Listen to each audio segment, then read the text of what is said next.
Praise the lord. ప్రభు యేసుక్రీస్తు నామములో మీ అందరికీ వందనాలు చెల్లిస్తున్నాను.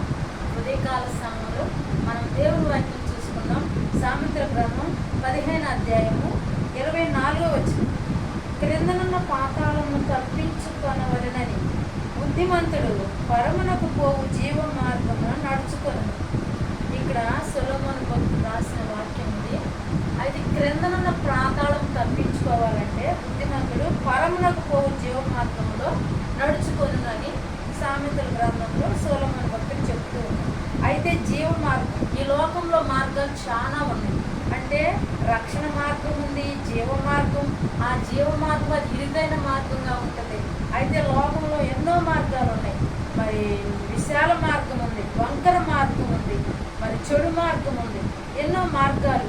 ఈ మార్గాల్లో నడుచుకున్నప్పుడు కీడు కలుగు చేసే మార్గంగా ఈ మార్గాలన్నీ ఉన్నాయి. అయితే జీవ మార్గం అది పరలోకానికి నడిపించే మార్గంగా ఉంది.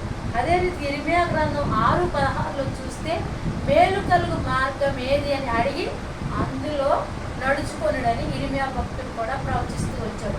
మేలు కలుగు మార్గంలో మనం నడుచుకున్నప్పుడు ఆ మేలు కలుగు మార్గము జీవ మార్గంలోనికి నడిపిస్తుంది.